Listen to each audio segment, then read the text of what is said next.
ବର୍ତ୍ତମାନ ସମର ସିଜନ୍ ଚାଲିଛି କିନ୍ତୁ ଖରା କମ୍ ଆଉ ବର୍ଷା ଅଧିକ ହେଉଛି। କେଉଁମାନଙ୍କ ସାଇଡ଼୍ରେ ବର୍ଷା ହେଉଛି ମୋତେ ଟିକେ କମେଣ୍ଟ କରି ଜଣାଇବେ। ଆମ ଏପଟେ ଯେମିତି ସନ୍ଧ୍ୟା 5ଟା ହେଉଛି ବର୍ଷା ହେବାଟା ଥୟ। ତ ବର୍ଷା ପାଗକୁ ଦେଖିକି ଟିକେ ଚଟପଟା ଖାଇବା ପାଇଁ ସମସ୍ତଙ୍କର ଇଚ୍ଛା ଥାଏ। ସେମିତି ମୋର ବି ଟିକେ ମନ ହେଲା।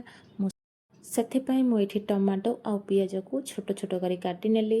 ବର୍ତ୍ତମାନ ଗ୍ୟାସ୍ରେ ମୁଁ ପ୍ୟାନ୍ ବସାଇଦେଲି। ପ୍ୟାନ୍ ଗରମ ହେବା ପରେ ସେଥିରେ ତେଲ ଆଉ ଜିରା ଫୁଟିଗଲା ପରେ କାଟିକି ରଖିଥିବା ପିଆଜକୁ ମୁଁ ଆଡ଼୍ କଲି। ପିଆଜ ଗୋଲ୍ଡେନ୍ ବ୍ରାଉନ୍ ହୋଇଗଲା ପରେ ମୁଁ ଏବେ ସେଥିରେ ଆଡ଼୍ କରୁଛି କାଟିକି ରଖିଥିବା ଟମାଟୋ।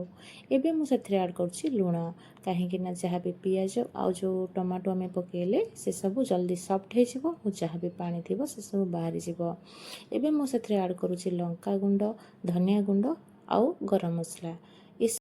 ଏସବୁକୁ ଭଲ ଭାବରେ ମିକ୍ସ କଲା ପରେ ମୁଁ ସେଥିରେ ଟିକେ ପାଣି ଆଡ଼୍ କଲି, କାହିଁକି ନା ମସଲା, ଟମାଟୋ, ପିଆଜ ଏସବୁକୁ ସିଝିବା ପାଇଁ ଟିକେ ଟାଇମ୍ ଲାଗିବ।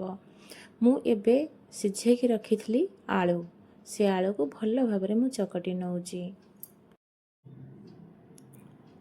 ଏବେ ମୁଁ ଏଥିରେ ଆଳୁକୁ ଆଡ଼୍ କଲି।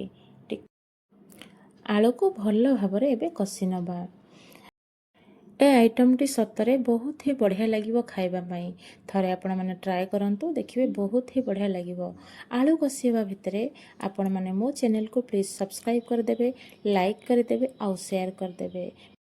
ଆଉ ପାଖରେ ଆସୁଥିବା ବେଲ୍ ଆଇକନ୍କୁ ପ୍ରେସ୍ କରିଦେବେ, ତାକି ମୁଁ ଯାହା ବି ନ୍ୟୁ ବ୍ଲଗ୍ ଅପଲୋଡ଼ କରିବି ଆପଣମାନଙ୍କ ପାଖରେ ସର୍ବପ୍ରଥମେ ପହଞ୍ଚି ପାରିବ। ଏବେ ମୁଁ ବାଇଗଣକୁ ଚେକି କରି କାଟିକି ଭଲସେ ଧୋଇ ନେଉଛି।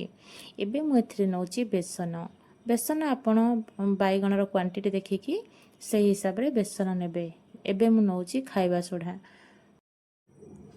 ମୁଁ ଏବେ ଏଥିରେ ଆଡ଼୍ କରୁଛି ଲୁଣ ଆଉ କିଛି ଅଜୱାଇନ୍ ଆଉ କସ୍ତୁରୀ ମେଥି। ଏସବୁକୁ ମୁଁ ଏବେ ପାଣି ଦେଇ ଭଲ ଭାବରେ ଗୋଳେଇ ନେଲି, ତାକି କିଛି ଲମ୍ପସ୍ ନ ରହୁ। ଲମ୍ପସ୍ ରହିଲେ ବ୍ୟାଟର୍ଟି ଭଲ ହେବନି ଛାଣିବା ପାଇଁକି, ସେଥିପାଇଁ ମୁଁ ଭଲ ଭାବରେ ଏଠି ଗୋଳେଇ ନେଲି। ଏବେ କାଟିକି ରଖିଥିବା ବାଇଗଣରେ ଏ ଆଳୁର ଷ୍ଟଫିଙ୍ଗକୁ ମୁଁ ଭଲ ଭାବରେ ଦେଇନେଲି। ଦେଖନ୍ତୁ ଏମିତି ସବୁ ଷ୍ଟଫିଙ୍ଗ ଭରି ନେବେ, ଭରି ନେଇକି ଚପ୍ ଭଳିଆ ଆକୁ ପୁରା ବନେଇଦେବେ। ଏମିତି ଥରେ ବନାନ୍ତୁ, ଦେଖିବେ ବହୁତ ବଢ଼ିଆ ଲାଗିବ। ଏ ବାଇଗଣର ଚପ୍ ଆଗରୁ କେଉଁମାନେ ଖାଇଛନ୍ତି ମୋତେ ପ୍ଲିଜ୍ ଜଣାଇବେ, ଆଉ ଯେଉଁମାନେ ନ ଖାଇଛନ୍ତି ଥରେ ଟ୍ରାଏ କରନ୍ତୁ, ଦେଖିବେ ବହୁତ ବଢ଼ିଆ ଲାଗିବ। ଆଳୁ ଚପ୍ ତ ସମସ୍ତେ ଖାଇଛନ୍ତି, କିନ୍ତୁ ବାଇଗଣ ଚପ୍ କେଉଁମାନେ ଖାଇଛନ୍ତି ମୋତେ ଦୟାକରି ଜଣାଇବେ। ଆଉ ଯେଉଁମାନେ ଯଦି ଟ୍ରାଏ କରିନାହାନ୍ତି ଥରେ ଟ୍ରାଏ କରନ୍ତୁ। ଆଉ ମୋ ଚ୍ୟାନେଲକୁ ଲାଇକ୍, ସେୟାର ଆଣ୍ଡ ସବସ୍କ୍ରାଇବ୍ ନିହାତି କରିଦିଅନ୍ତୁ। ଏବେ ତେଲ ଗରମ ହୋଇଗଲା ପରେ ତେଲରେ ଆମେ ଏମିତି ବାଇଗଣ ଆଉ ଯେଉଁ ଆଳୁର ଷ୍ଟଫିଙ୍ଗ ରଖିଥିଲେ ବେସନରେ ଡିପ୍ କରିକି ଏସବୁ ଛାଣି ନେବା। ଦେଖନ୍ତୁ କେତେ ସୁନ୍ଦର ଦେଖାଯାଉଛି। ତାକୁ ଏବେ ଏପଟ ସେପଟ କରି ନେବା। ଦେଖନ୍ତୁ କେମିତି ଗୋଲ୍ଡେନ୍ ବ୍ରାଉନ୍ ହୋଇଗଲାଣି। ଏବେ ଏପଟ ଆଉ ଟିକେ ସିଝିଗଲା ପରେ ଏସବୁକୁ ମୁଁ କାଢ଼ି ନେଲି। କେତେ ସୁନ୍ଦର ଦେଖାଯାଉଛି ଦେଖନ୍ତୁ। ଏବେ ଆମର ବନିଗଲା ବାଇଗଣ ଚପ୍। ନିହାତି ଥରେ ଟ୍ରାଏ କରନ୍ତୁ, ଦେଖିବେ ବହୁତ ବଢ଼ିଆ ଲାଗିବ ଖାଇବା ପାଇଁକି। ଆଳୁ ଚପ୍ ସମସ୍ତେ ଖାଇଛନ୍ତି, ବାଇଗଣ ଚପ୍ କିଏ ଖାଇଛନ୍ତି ମୋତେ ଦୟାକରି ଜଣାଇବେ। ଆଉ ଏ ରେସିପିକୁ ଥରେ ଟ୍ରାଏ କରନ୍ତୁ। ମୋ ଚ୍ୟାନେଲକୁ ଲାଇକ୍, ସେୟାର ଆଣ୍ଡ ସବସ୍କ୍ରାଇବ୍ କରି